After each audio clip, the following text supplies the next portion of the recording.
keep it alive through these lines I write. I keep it live cause I thrive. I might just blow your mind tonight. I'm so hyped, but it's no hype. From this height, it's direct hits on sight. I'm your type, lend me your ears to show you that there's something in me. I'm not giving up, I'm standing right here, holding these days hostage. And I'll make this my year. We turning fear into love, and the love's in the air. I love doing this cause nothing compares. Nothing can share that same type of feeling when you feeling them flares. They can't catch it, it's havoc. I rip to a tear, switch a scenario. My stereos, I leave them impaired. Variables start to change and they're all in my range. I just gotta grab it, it's all mathematics. Every step is drastic, I make it fantastic. I'm trying to take your breath away. Asthmatic. This is live through the stereo. Go and let it blow, blow through the stereo. I'ma let them know through the stereo. Yo, here we go through the stereo, stereo. This is live through the stereo. Go and let it blow, blow through the stereo. I'ma let them know through the stereo. Yo, here we go through the stereo, stereo. Yeah, just nod your head with it. So explicit and vivid. Every image is intricate, intimate. I put my all into it. No scrimmage and no rules. I'm a pro tool. Hear my heartbeat, beat into the vocals. I'm so loco, lost my mind, oh no. It's ponderoso, dope, so no overdose, cause it's dope, yo. Man, this is house grown, mixed with some milestones. So I let the style flow down like the Dow Jones. Bringing it with some foul tones, letting the crowd know we getting loud, so it's eardrum rudiments. Yeah, we bring it rude again. Move, little hooligan. Music for tuning in, full time to the 10. I'm on my clock like I told you. I'm doing this for dreams we pursuing. Hey everybody, welcome back to the Anti-Media Radio Show. Once again with your host, Nick Bernabe, here on UCY.tv. Thank you all for tuning in, and I'm really happy to be back with you. We're going to be having a pretty big announcement, I would say, tonight on the show, because we're going to do something that we haven't done in a few years coming up. That is really important, I think, because the world is heading in a very awful direction. I mean, we're heading in the direction of war once again. Now, of course, there's been global war going on for a really long time, since 9/11. I don't need to remind everybody about the war on terror, but it's going on, and it's been happening, and a bunch of people are dying. Now, the war on terror has kind of like manifested itself over in Syria, and the worst of the war on terror is very evident. The United States toppled Saddam Hussein. Saddam Hussein left office. Huge power vacuum was left behind. ISIS was created in the aftermath of the downfall of this, the Hussein regime, and now we've got this huge mess going on in Syria, and that's kind of what we're going to be talking about tonight, because it's not a joke. It's not just they're just bombing some country over there anymore. I mean, this is now getting to the point where the superpowers of the world, the nuclear armed powers, are clashing. And this is becoming maybe, possibly, I've heard plenty of analysts saying this is the most most dangerously close we've been to nuclear war since the Cuban Missile Crisis.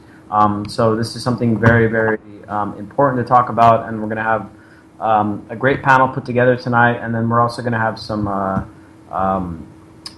announcements that we're going to be making, because it's no longer we no longer have the convenience or the privilege to sit around and just criticize this, like we do every week, every day here on the Anti-Media Radio. We're criticizing the foreign policy. We're trying to stand in the way of the empire with our journalism and with our advocacy and all that stuff. But that it just isn't enough. So we got some stuff to announce about that. First, let me introduce my panel tonight. I've got my amazing longtime co-host on the line, DB Schwartz. What's up, man?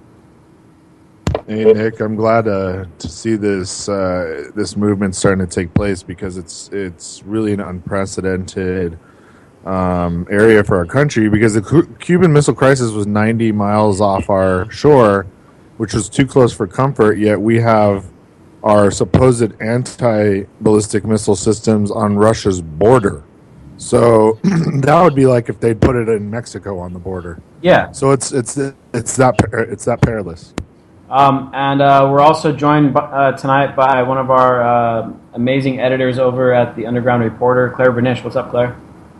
Not much. What's up?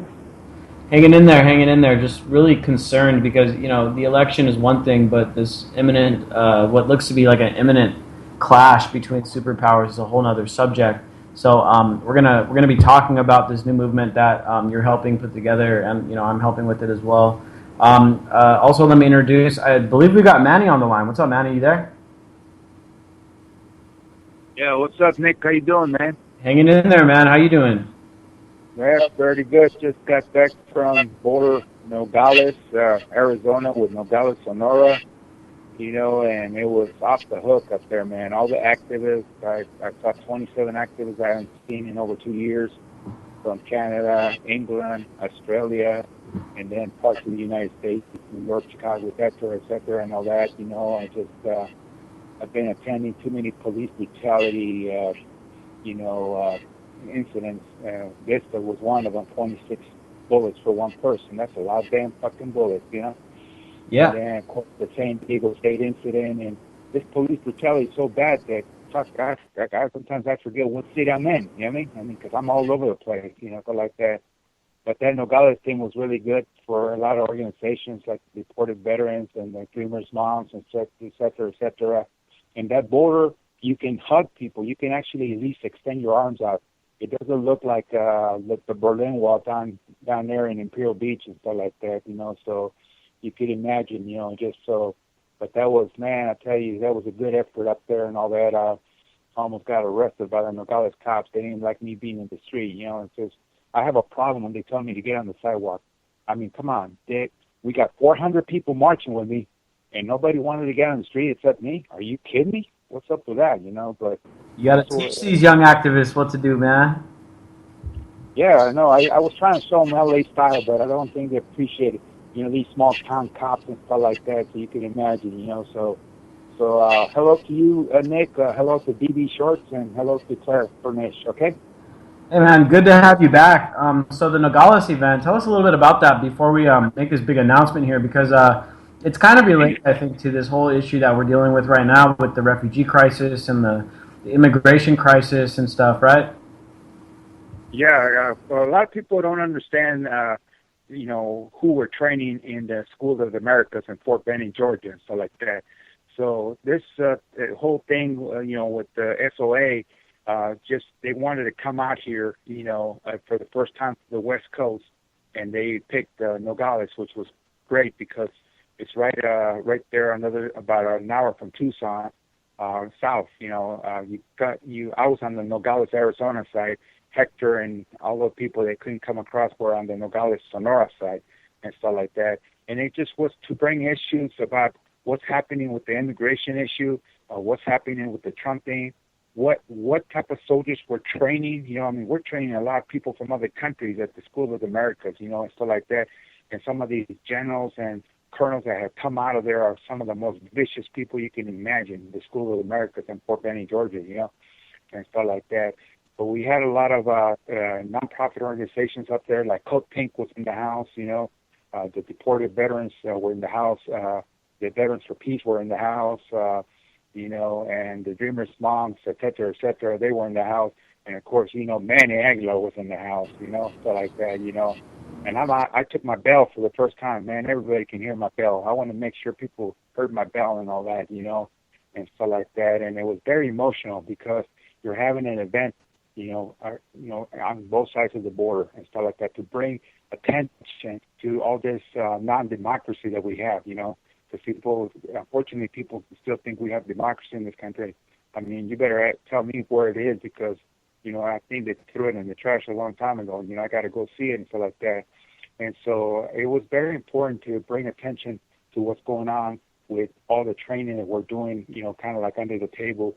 And then basically we're creating killing machines. Then they go back to their own country, and then they start killing us. Mexico's one example about it and stuff like that, And so those things have to stop and all that. People don't understand how many, people are dying across the border. We have put crosses up there, and unfortunately, some of these border patrols, they think it's funny to put holes on those gallons of water on purpose, so that people can't find any water. I mean, that's really cruel. I mean, them doing their job is one thing, but being unhumane like that is just really, really cruel, So we're basically brought attention to how many people have been killed in the Tucson border and stuff like that after Operation Gatekeeper moved everybody the other way and stuff like that down there in San Diego your way. And then at the University of the University of Arizona, a lot of the quilts were made from a lot of the, from the clothes that undocumented immigrants left behind. And those quilts were really something else. They're just amazing and stuff like that, And so basically, the struggle continues. We've been focusing a lot on immigration, but also on police brutality. As you know, one of the big things that happened down there in your way, it was that young man that was killed in El Cajon. So that thing still continues. We had a shooting. Protests are ongoing. I mean, they're still going right now as we're speaking here in El Cajon, San Diego County. Exactly. And so I've been at the one in Pasadena, and then we had one in L.A., and it's just ongoing. So we have to do something and all that, So, and also we had a memorial for the 43 students because the anniversary was on the 26th. So that was brought to their attention and about it. And I was the person that spoke about it, obviously, since I'm from the state of Guerrero. We had a great, activist down there from my home state, Nestora Salgado. I don't know if you're familiar with her. She's the one that started, the community police in Mexico and stuff like that, and decided to get rid of the cartels and get rid of the police force and start their own community police force. And then she was arrested and put in jail for 18 months for doing that. And of course, there's one more activist that is also in jail that started the community, police, and that's Dr. Mirieles. He's still in jail, and so we're hoping that we'll, see him out and all that. So, so also a lot of love to people that are speaking down there your way at San Diego State, basically because the anniversary this weekend was the anniversary of the Black Panthers, 50 years. And the Brown Berets got invited to that because the Brown Berets are the, Latino version of the Black Panthers and stuff like that. So a lot of love to those people. Check. Manny, thanks for calling back in. You're like our resident activist here on the show, and we miss having you on the show every week. But it kind of gives us the event that you were at down at the border down in Arizona. It kind of gives us a segue into what we're going to be talking about tonight. But, it has to do with these, what's also going on in Syria. But, in Mexico, I mean, people like to demonize immigration or refugees without actually understanding the issues underlying why these things happen.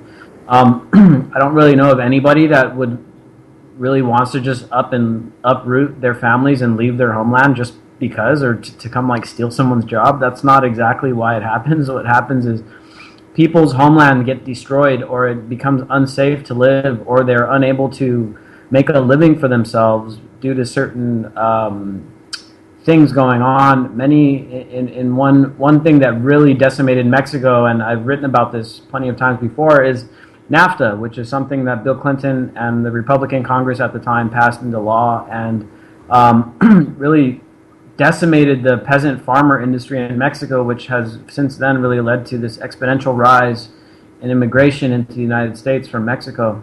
The other thing going on is, the multiple times the United States has militarily intervened, whether overtly or covertly, in Central America, in Guatemala, Nicaragua, in Honduras, which was the most recent one that Hillary Clinton backed.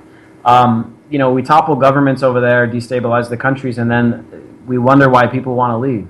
And then they come knocking on our doorstep, and we're like, and many people, the reaction is, well, just build a bigger wall. Well, how about we stop destroying people's countries? That maybe that makes a little more sense. But again, people don't like looking at the deeper issues. But that kind of brings me up to the big announcement that we want to talk about tonight, which is the global No War with Russia rallies that are now being planned for this Saturday. And we've got Claire Bernish on the line to give us a little bit of a background on what is actually going on. Why do we need to, why is it come to this point where we've now got to call for global rallies to try to get people to pay attention, to the government to pay attention that we don't want to start a huge war with Russia? I mean, Claire, fill us in about a little bit of what we're hoping to accomplish with this event, and why is it necessary?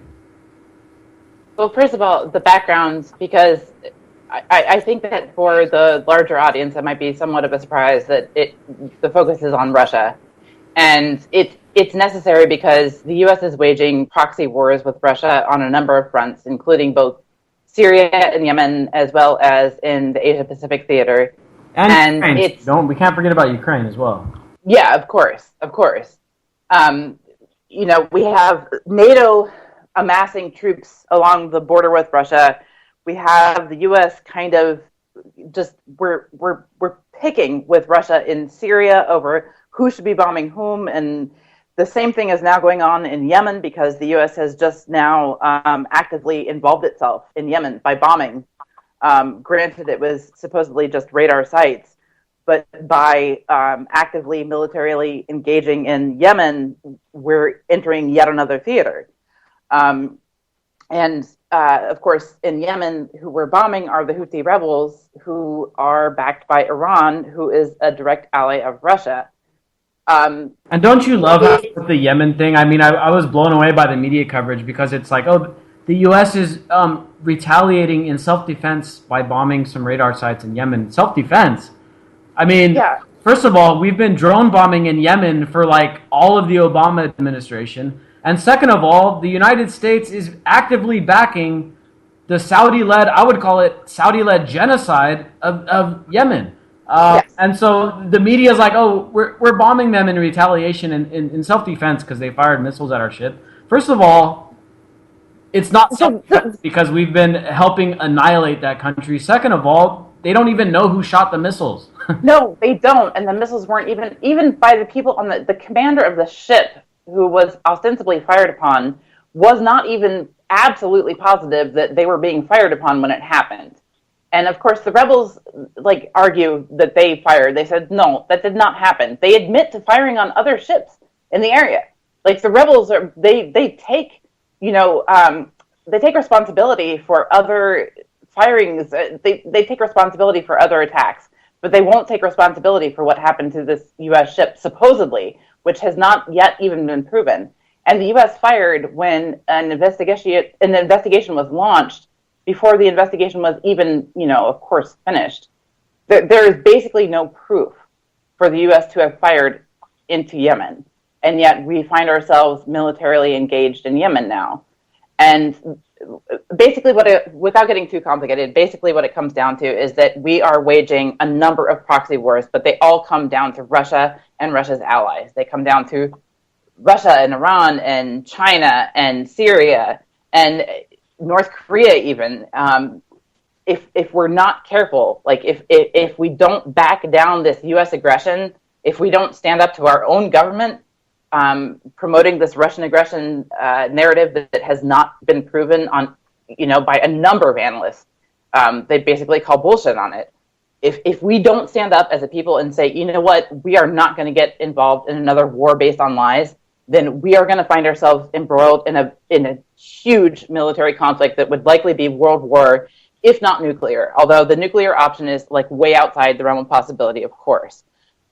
But the possibility still exists, and it is necessary to exercise some caution, and we need to stand up and we need to say something now. Because even besides the election coming up, you have to recognize it's the current administration that's getting us in this mess. So it's not something that we're looking at down the road. It's something that we're looking at right now that needs to be stopped.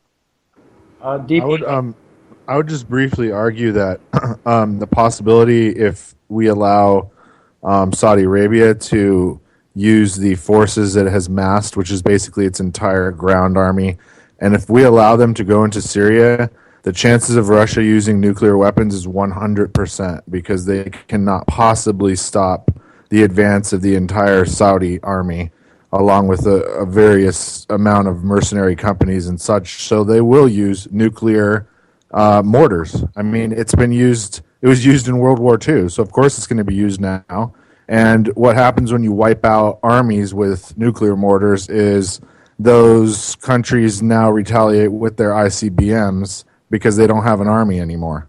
and that's how it escalates. Yeah, and that's how this proxy war turns into a global, world war situation, and that's exactly what we need to stop here, because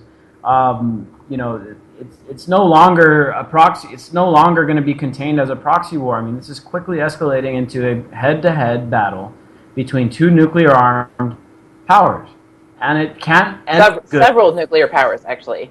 It can't end up good for the Russian public. It can't end up good for the American public. It can't end up good for the Chinese public, the Iranian public, the Syrian public. Everybody loses in this. So, and most of it is caused by U.S. aggression, and that's the irony of this, because the U.S. is pushing this narrative of Russian aggression, like the Russians are doing it, the Russians are coming. And yet, if you look at where the NATO bases are along the Russian border, and if you look at what we're doing and constantly ramping up the tension where it's not needed, where we're saying, well, the Russians hacked us, and there is no unassailable proof that that's true. There is no unassailable proof that the Russians have done anything to the U.S. government, to the people, to anybody else. There is no absolute solid proof that should bring us to the brink of war, and yet here we are on the brink of war because of U.S. aggression. And that's why we need to stand up against this. It's absurd. Exactly. And you know what? The United States, Russia has its faults, and Putin is not a good guy by any means. But the United States, let's face it, let's be real.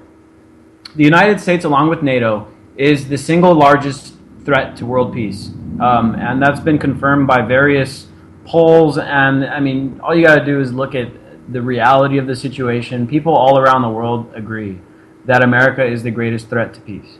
And, we've got military installations in 100 different countries. We've got like 1,000 different installations all around the world. And what we're doing here is we're backing Russia into a corner, and Russia is reacting. And every time Russia reacts, we yell out, oh my God, war crimes, they're being aggressive, I can't believe they're doing this. It's like, we just backed a revolution in Ukraine, which is right on the border of Russia. We're sending arms, we're sending military advisors into Ukraine to teach them how to fight the Russians. As soon as something popped off in Syria, we started backing the opposition. The CIA started training the rebels, arming them. Saudi Arabia, I mean, according to Hillary Clinton's recently leaked emails, Saudi Arabia created ISIS and funded them and armed them in order to help go overthrow the Syrian government. And of course, as we've mentioned on this show countless times, Syria is an indispensable ally of Russia, which for various different means would mean the entire collapse of the Russian economy if the Syrian government fell. Russia will go to any length to defend the Syrian government, up to, like DB said, up to and including using nuclear weapons. But it's the United States that has been actively been the aggressor in Syria as far as trying to back the regime change of Syrian President Bashar al-Assad. And so for the U.S. government to sit back and say, oh, well, Russia's the aggressor, Russia's committing war crimes in Syria, I don't dispute that Russia is committing atrocities in Syria, but these atrocities were forced upon them because of U.S. actions covertly to overthrow the government of one of his closest allies, which... well, are they double tapping funerals? Good question, man, because that's what our guys are doing in Yemen, right? And so, Claire, I think a lot of people are kind of already aware, especially everyone listening to the show tonight, they're aware of, the fact that the U.S. has been prodding Russia and that we're going on the verge of this. Cold War 2.0 is already here, but Hot War 3.0 could be coming very soon. And that's why we've launched these No War with Russia rallies. Can you tell people listening tonight, because this show right now is like the first public media interview regarding this entire event, because literally we just started publishing the media advisories and stuff a few minutes before the radio show started.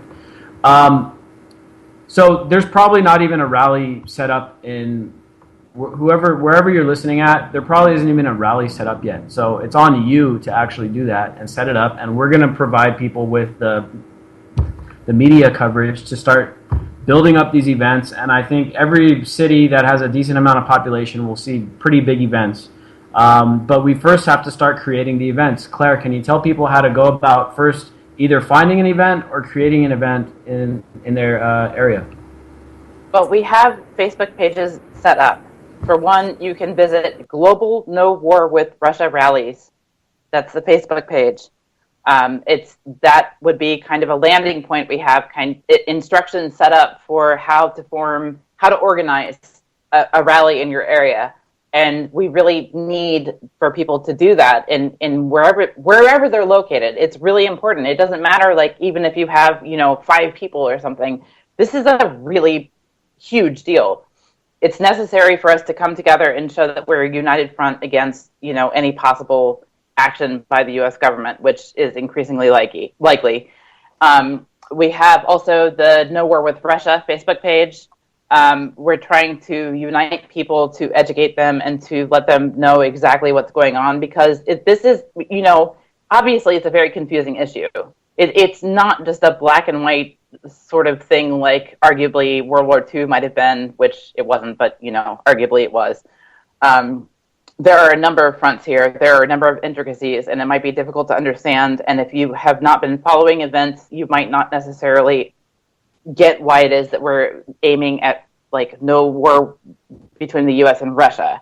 And it's important that we understand why that is. Especially if if you haven't been following this on independent media, because if you're watching CNN or one of these corporate media outlets, I mean, there's only a one-sided picture being painted, and they're not looking at the intricacies and the underlying tensions and the underlying geopolitical things. This is the stuff we talk about every single show on the Anti-Media Radio, but most people, I think the general public, don't know fully what the hell is going on. I think the younger people that tend to follow the Anti-Media and other independent news sites, they have a much better grasp on the reality of the situation.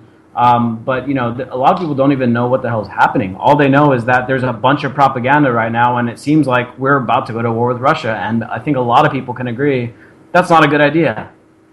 Exactly. So beyond tracking down the Facebook pages and stuff, which is definitely advise everybody listening tonight to go do, the easiest way to either find a rally in your area is to search for the hashtag. So it's hashtag no war with Russia, and then rally, and then you type in your city. So for instance, here in San Diego, it would be hashtag no war with Russia, and then rally, and then San Diego. And then I would search that, and if I find the event, then you go to it, you RSVP to it. If you're interested in helping the organizers, then you post in the event page saying you want to help. If you search out the hashtag and the rallies and your city and you don't find anything, that means there hasn't been one set up yet, which means that it's on you to set it up. And like I said... And it's not difficult to do so. It's very easy to create an event and just name it, go to the handbook and follow the instructions, name it hashtag no war with Russia, rally, and then your city, for instance, Los Angeles. And it's that simple. And then we're, us in the media, we've got a pretty broad coalition that's already building up, and we're going to be having a bunch of media outreach, and I wouldn't be surprised if we got some television interviews and that kind of stuff. We're going to be directing a bunch of traffic, a bunch of people to these events. And I remember, this is the same exact, this is built on the blueprint that we used back in 2013, the No War with Syria rallies, that I was one of the original organizers of. And we ended up having events in like every single big city in the Western world. I mean, in London, there were thousands of people marching. In San Diego, we had a huge rally. I gave a speech in L.A., in New York. Basically every city, every town was having a rally. There was hundreds of events, and that's what we're hoping to replicate this time around. And we're hoping to replicate it because the first time around, it delayed war with Syria for a very long time. It's important to note that there was success the first time around. And this is actually even more imperative this time around that we actually make the success happen. Exactly. The last time around, we didn't even know that, what we didn't know last time around was that because back in 2013, the United States was pushing to overthrow the government of Syria.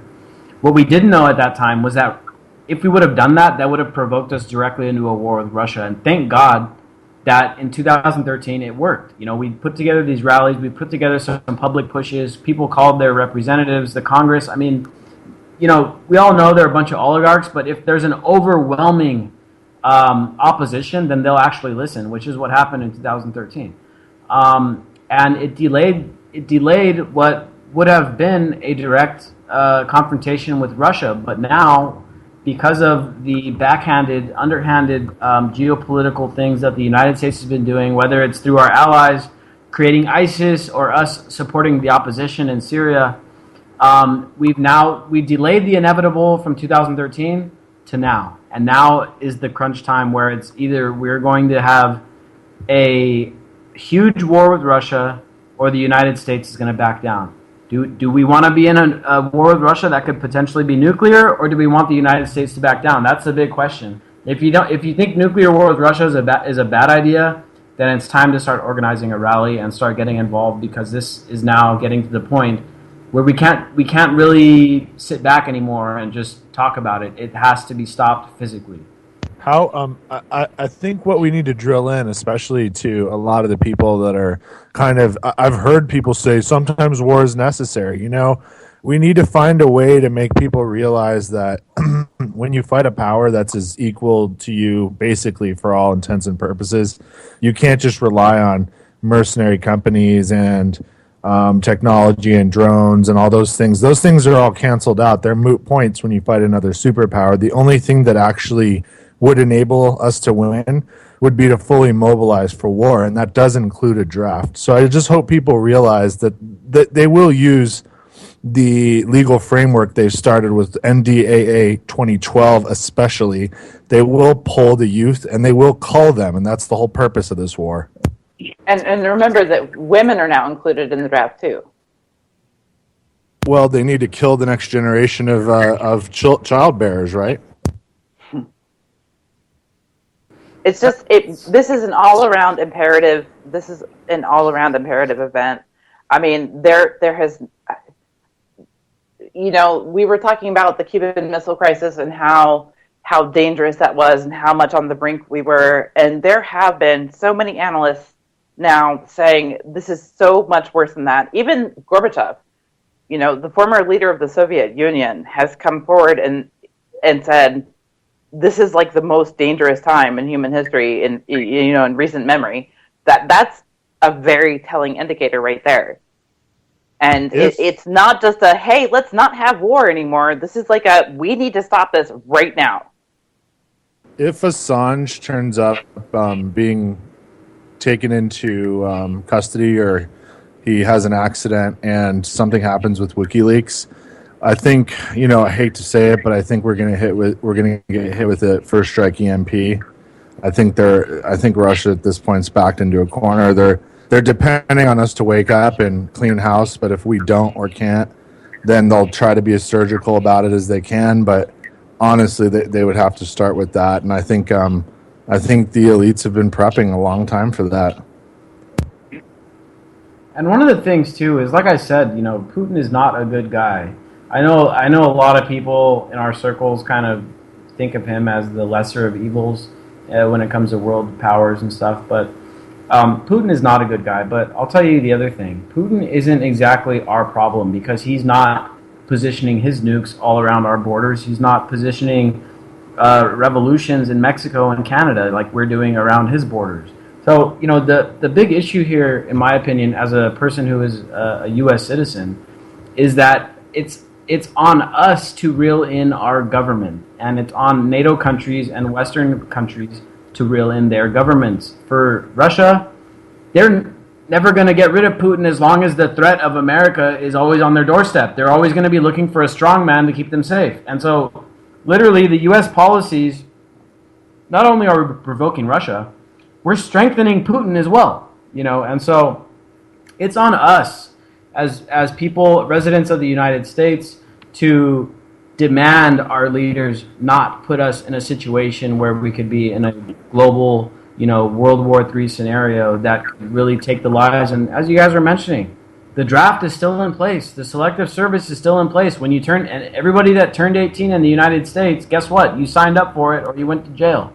And now women will also be drafted. And, do you want to see a bunch of your friends and younger siblings, or if you're old enough, your kids, do you want to see them go out and become cannon fodder to fight some kind of bankers war against Russia over pipelines and resources? I don't. I really don't want to see that happen. And so, it's definitely time to put an end not only to this crap going on with positioning against Russia, but it's time for the world to start getting past this idea of war altogether. We don't need it anymore. Wars are all, like that saying goes, all wars are bankers' wars. And really what wars come from is from people being deprived of the information they need to understand what's actually going on. Most of these wars that the United States has been a part of in recent times have been based on either phony allegations or bad intelligence. I mean, look at what's going on in Iraq. I mean, we should have never been there.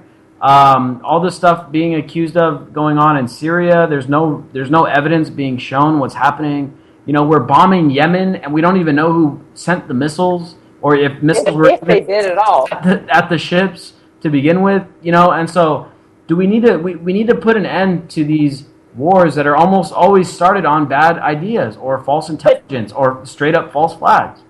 But the reason that it's happening right now, and this also speaks to the reason why we need to stand up against it at this point. I mean, the American empire, like the hegemonic imperialistic notion and American exceptionalism that says that our nation, for whatever reason, is so much better than everybody else in the world that we should bring our vision of basically corporate plutocracy to every nation in the world.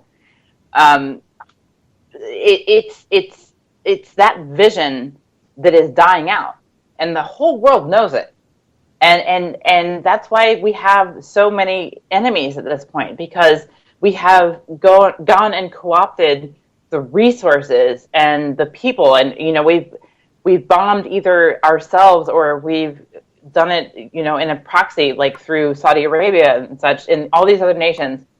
We have affected so many negative effects in the world. I mean, we have done so much wrong in the world. This empire building, it's time for it to come to an end, and it is coming to an end. And the U.S. knows that. And it's almost as if it's playing its last card. It's almost as if the U.S. government sees that it has no choice left. It can't any longer turn tail and walk away, which would make sense in, say, Syria. We have defeat in Syria. We did not successfully overthrow Assad. We never should have even tried, but we did not do it successfully. The only way to bring peace would be for the U.S. to move out and just kind of withdraw and say, okay, we relent. It's not going to happen. They're just, we don't save face at this point. They know they're not going to. They don't do it. It's because the dying of the empire. When the empire is going down, it's drowning and it's reaching up and trying to grab on to everybody possible and bring them down with it, and it's just not going to work. All the U.S. can do at this point is prolong this bloody stalemate that's going on in Syria. That's all we can do. We can't win it. And so at this point, we're just trying to save face, and that's why the U.S. is now telegraphing. And this, to me, is the most just pathetic thing I've ever seen, because all this talk about Russia is rigging the U.S. election, and Russia is leaking stuff to WikiLeaks, and Russia is working with Donald Trump. First of all, I haven't seen a shred of evidence about it. And the thing to me that came out a couple days ago, which is most pathetic, is that the Obama administration is now telegraphing that the CIA is going to attack Russia. It's like, yeah. What are you guys doing? I mean, if you're going to do something, shut up about it. You know what I mean? I think that must have been a distraction, because that's just too asinine. They're just trying to save face and act like, if Russia's going to do it, we're going to retaliate. We're going to be, tough guys. That's all it is. And you know what? Edward Snowden came out when all these accusations first started flying around. And this goes back to the Clinton campaign, because the Clinton campaign immediately, without knowing any facts, as soon as these leaks started coming out, they were just like, well, it was Russia, so we don't have to answer any questions. We're not going to take responsibility for any of these leaks because it was Russia. And Edward Snowden right away came out and said, you know what? I'm not saying it wasn't Russia, but if it was, the NSA would know about it. And if the NSA knows about it, they should show us some proof so that we can all believe them. Because right now, it's like, take Hillary Clinton and the DNC's word for it that it was Russia. Hillary Clinton has no credibility. Everyone thinks she's a liar. The DNC got caught rigging the election against Bernie Sanders. Why are we going to believe any of those people? Show us the damn proof from the NSA or shut up. But they won't. They're not going to show any proof because there probably isn't any proof to be shown. There isn't any. I mean, like, that's the thing. Here's the real catch-22. Like, Julian Assange, through WikiLeaks, is showing again and again and again how little credibility the DNC, Hillary Clinton, even the Obama administration, again and again, how little credibility they should possibly have. What it's proving is that there is a bunch of infighting and a bunch of really snarky individuals with, like, these huge, arrogant complexes trying to overtake the government. And they think that they can get away with it. And I guess the mistake that they made was thinking that nobody would ever find out, that the information would never be leaked. Because now it's on display for everybody to see. But the biggest travesty of all is the fact that this information is now available to the entire public. Like, we can see everything. From the fact that the U.S. government knew in 2014, at the very least, that Saudi Arabia was in Qatar, were funding and arming and supporting ISIS, to the media collusion, with mainstream outlets like Politico and The Times and The Washington Post. From that, I mean, we know all of these things now. And the worst travesty of all is that it has not done any damage. Like, it has not sufficiently damaged her campaign. She should be not only unqualified to run for president, but she should be behind bars. Trump and she's not. So it speaks to it speaks to the farce of this election. Let me just come out and say it. Trump and Clinton both have disqualified themselves. Yes, absolutely. I never really liked either one of them to begin with, but in my opinion, Trump is a womanizing, sexual abuser and just a horrible human being. And Clinton is just literally so corrupt to the core and is so criminal to the core and just so willing to break the rules to bend over backwards to make favors and to do backdoor deals, that both of these people are, in my opinion, disqualified. They shouldn't even be in the running anymore. But you talk about, Trump has been sufficiently buried by the media. Every media outlet has been burying this guy and beating him up like a damn punching bag. He's like one of those Mexican Trump piñatas, dude. I tried to buy one last time I was down in Mexico, but they were all sold out. But the media is doing a good job on Trump. Some of it is a little, they're doing too many hit pieces and stuff, fine. But where is the damn media on Hillary Clinton? Half of the most quote-unquote premier quote-unquote media outlets in the United States, who have been now shown to be in collusion with Clinton from day one, whether it's the Washington Post, whether it's Politico, whether it's the New York Times, now they've actually officially endorsed her. Washington Post just officially endorsed Hillary Clinton last week. Isn't that the answer, though? This corrupt allegations, direct proof from WikiLeaks that they're cheating and they rigged the Democratic primary, and that they're planting stories under false names, and that they're doing all these horrible things. New York Times, Washington Post, they're both endorsing Hillary Clinton. It's ridiculous. But that's the proof, though. That's the proof. That is why. That's why, like, the actual events are more important. Like, this war with Russia is actually more important.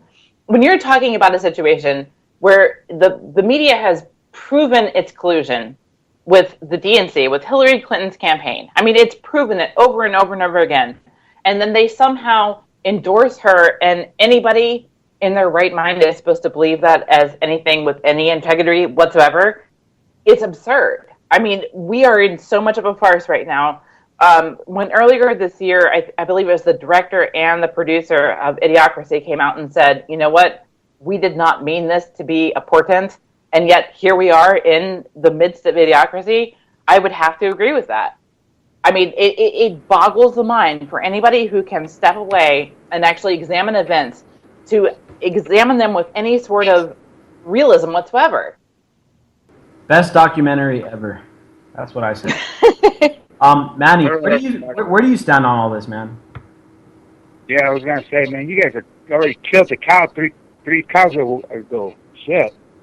But bottom line is, it's the same thing that was happening in Arizona. There are some people that actually have the mentality of wanting Donald Trump to become president and Joe Arpaio to be his vice president. In case you don't know who Joe Arpaio is out there, anybody that's listening, he's the most racist sheriff in the county, in the country, and he happens to be in Maricopa County in Arizona, where I was, stuff like that, passing by, and good thing that the event wasn't there, But it's just, I've always said that, I'd rather have, no election at all and cancel the election than having these crooked Clintons or basically Trump and anybody else that's his crony, because of what happened to, Casares in Honduras. As soon as she opened up her mouth about what Hillary Clinton was doing, she was dead the next day and stuff like that, I also recommend everybody to go see Ed and Stone, directed by Oliver Stone. Great movie. I mean, it's a really an eye opener. I mean, it really just completely out there and stuff like that. Also, I mean, how you destroy countries. Hillary Clinton has destroyed a lot of countries. Obviously, we won't go there. But I mean, look what's happening in Haiti. We got refugees in Tijuana, we got refugees in Mexicali, and we got refugees in San Luis Sonora, Rio Colorado, sleeping on Mexican territory, just right on the border, of the USA. Hillary Clinton is the destroyer of nations. I mean, how many does it have to be? Honduras, Mexico with NAFTA, Libya, Syria, Iraq. I mean, she's done her best on Iran. I mean, now it's Russia. I mean, she's literally a walking path of destruction. I mean, yeah, exactly. Will she not stop until she starts World War III? I mean, is that what she wants? I mean, it boggles my mind that she gets such a pass on all this stuff. Well, look at the foundation, the Clinton Foundation. Where's the money that was supposed to go to Haiti? I mean, people in Haiti are sleeping right now in Tijuana up there, and it's just devastating and stuff like that. So I want to send some love out there. I love the rally that Claire's talking about. I just hope it doesn't conflict with the national police brutality rallies around the United States on the 22nd, because that's a big day for police brutality around the United States. So I think both of them can be done. One at night and one in the daytime or whatever, stuff like that. There's no reason they couldn't be the joint effort. There's no reason they couldn't be. I mean, it's all basically against empire, and it's all basically against overpowering government that we have no longer any control over. Well, no, I agree. It can be together, Claire, but you know how it is with people in the United States sometimes, their mentality, they always have an excuse and stuff like that. I also want to send some love out there your way to San Diego, California. I was very, sad about those 4 people that were killed, because of this drunk driver, happened to be in the Navy, happened to be crossing the bridge, and the truck fell from the bridge all the way down and hit the boot down there where they were having a festival in Barrio Logan. So I want to send some love to those families that died, that lost their 4 loved ones and stuff like that. It was quite a big tragedy, seriously. Yeah, really sad. But yeah, I didn't even know about the National Day against police brutality, but it really is kind of a similar issue here. We're just talking about militarization, really. And militarization, whether domestically with the police or abroad with the U.S. empire, it's kind of they're like a brother and sister of militarization that both need to be stopped and ended, because we can't terrorize our people here at home, and we can't terrorize people all around the world either, because, the other thing that a lot of people don't really talk about, and I go back to what I mentioned earlier in the show, is about how there was this big, giant global poll, and I think there was 20,000 people polled in this thing all around the world, and the United States was polled as the #1 threat to world peace.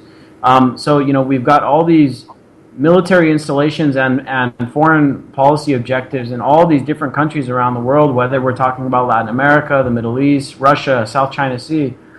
All of these countries are getting so fed up with the United States and our bullshit.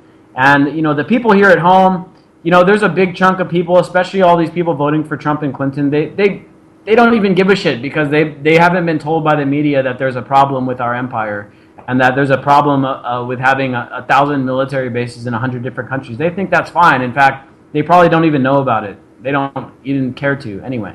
But these countries are getting fed up with our shit.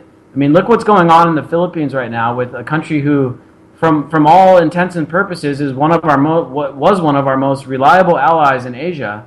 And everybody probably assumes, oh yeah, the Philippines, yeah, we got a bunch of Navy people over there, and we do our thing, and they love us and stuff. That's not the case. The people of the Philippines are fed up with our shit. The people in Japan are fed up with our shit. They're trying to kick us out of their countries. The Philippines has recently aligned with China and Russia. Like, the Philippines has given up like in 80 years of U.S. military alliance. They were done, and a growing number of nations are. Egypt is done. Egypt recently gave up a bit of military alliance for Russia because the U.S. has imposed this hegemonic, like, militaristic, absolute, like, just crackdown on the world. And you know what? Everybody's sick of it. And it's understandable. Like, it doesn't even matter what faults these governments have, like what faults these other militaries have. It doesn't really matter. At this point, it's nearly understandable. Even for people who would be, say, American nationalistic, it would even be understandable. And that's kind of the point of having these rallies. It's like, you know, even if you have, like, I'm not a nationalist, but perhaps there are people that are. And at this point, it's necessary that we need to rein in all of this, like, insane hegemony that's out in the world trying to, like, affect these military endeavors. None of it needs to be happening.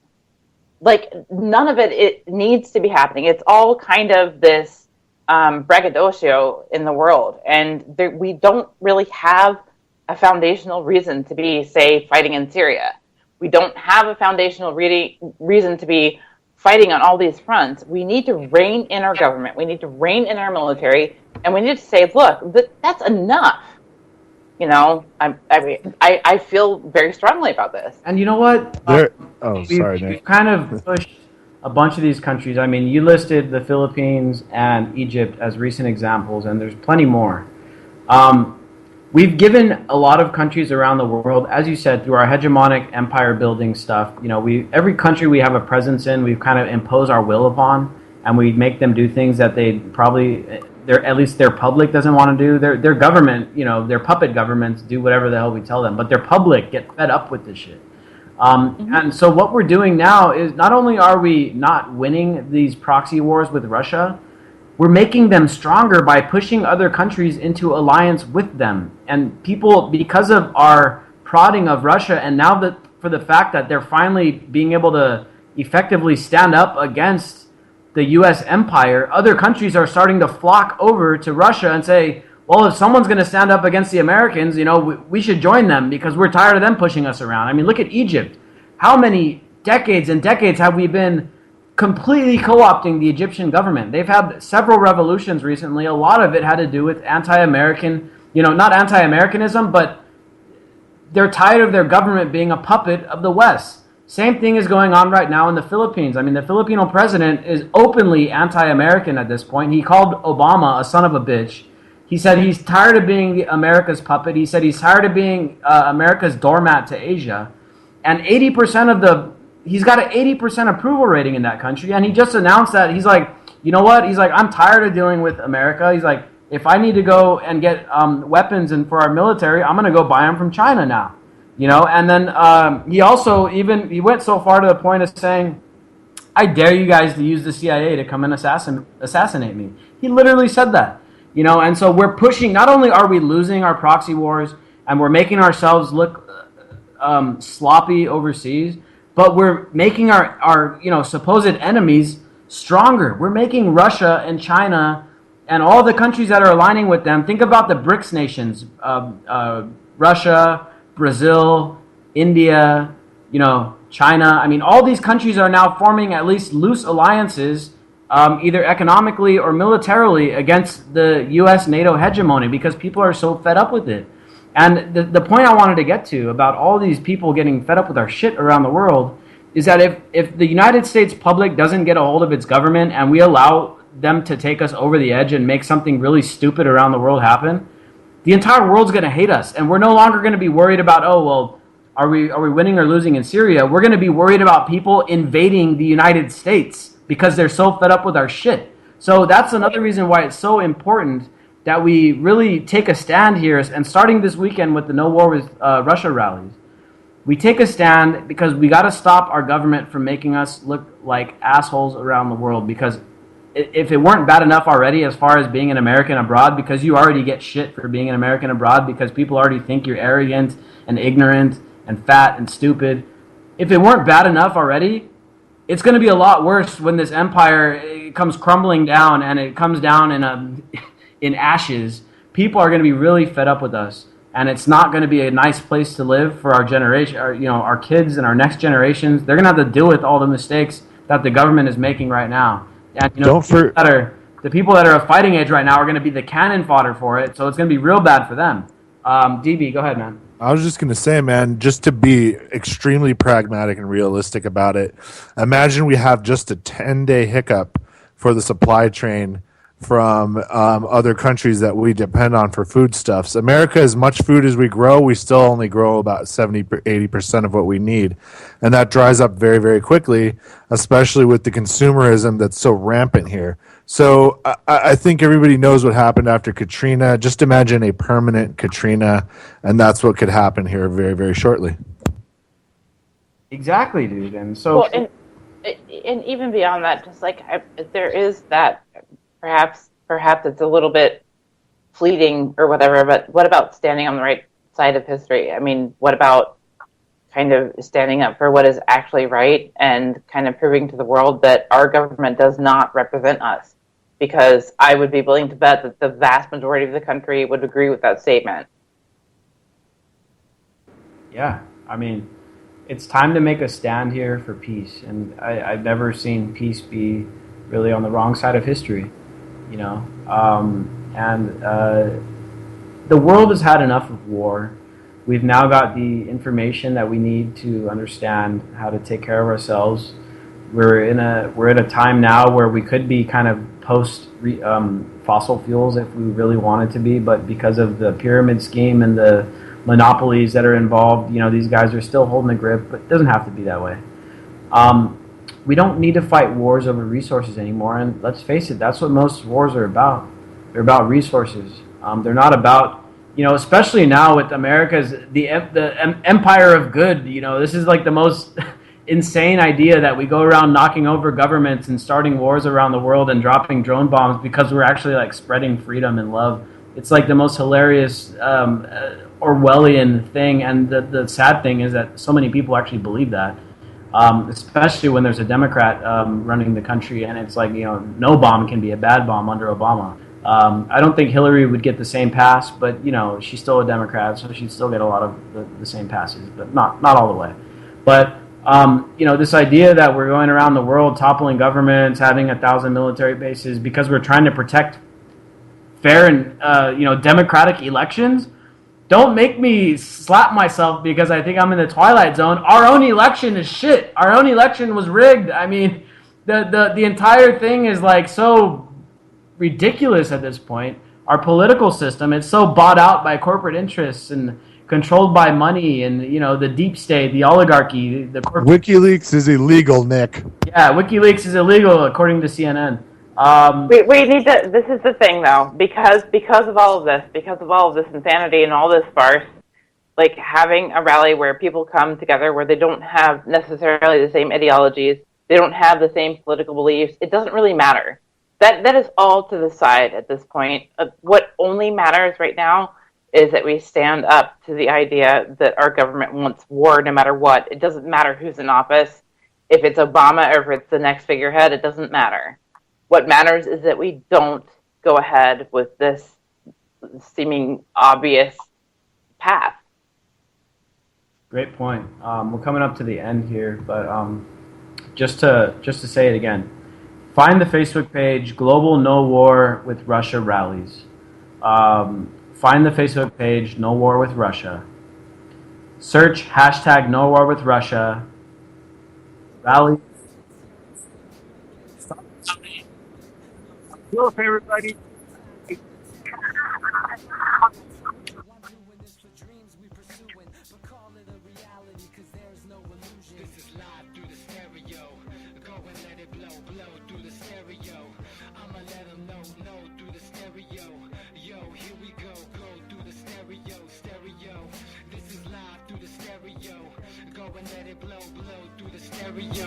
I'ma let them know, through the stereo. Yo, here we go through the stereo.